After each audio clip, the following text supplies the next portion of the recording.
You hear about these massive ransomware attacks all the time, right? But have you ever wondered how they actually happen, like step by step?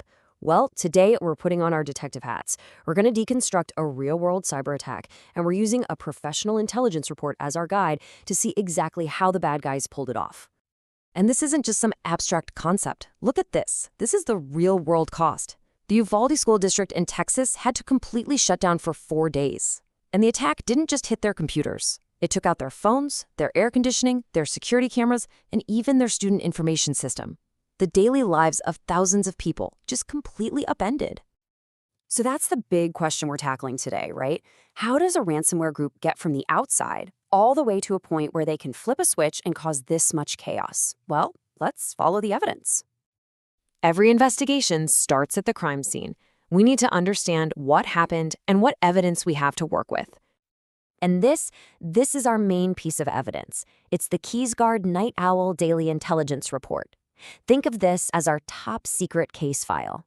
It pulls together intel from all over the place and gives us a playbook for how the Akira ransomware group operates. This report is what's going to help us make sense of it all. All right, first things first. We need to figure out how the attackers got in. How did they breach the digital castle walls in the first place? Now, you might be thinking they used some crazy, super advanced zero-day exploit. But that's not what happened. The report calls this a composite threat, and it's a really important idea. See, Akira didn't have to pick some impossible lock. Instead, they just found a whole bunch of small, simple mistakes. A window left ajar here, a door unlocked there, and they chained them all together to get inside. And here are the 4 specific weaknesses they used. First, a known software bug. That's a crack in the wall. Next, they found a default users group was still active. That's like finding a door labeled staff that was just never locked. Through that door, they got to the virtual office portal, which let them mess with security settings. And the final piece of the puzzle? Migrated credentials. Basically, old passwords from a system upgrade that nobody ever bothered to change. Any one of these on its own, probably not a disaster. But all 4 together, that was the perfect storm. Okay, so the attackers are inside. The castle gate has been breached. Now let's trace their footprints inside the network and see the exact path they took to their final target. The intel report lays out their entire game plan in 5 clear stages. It starts with initial access, that's getting in the door, which we just covered. Then it's credential abuse, stealing passwords and bypassing security. From there, they start moving around, what's called lateral movement, jumping from computer to computer looking for the really valuable stuff. But here's where they get super slick: defense evasion. This is them putting on an invisibility cloak. And only then, when they're hidden and in control, do they finally execute their plan. Actions on objectives. Steal the data and launch the ransomware. So, how did they do that?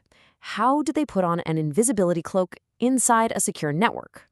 Well, Akira had a secret weapon, a really clever technique called Bring Your Own Vulnerable Driver.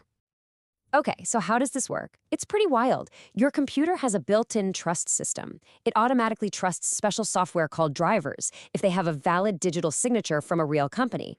What Akira does is they find a legitimate signed driver that they know has a security flaw. They bring it with them, install it, and because the computer trusts it, it gives them the deepest level of access possible. Then, they exploit the flaw in that trusted driver to turn off all the security software from the inside.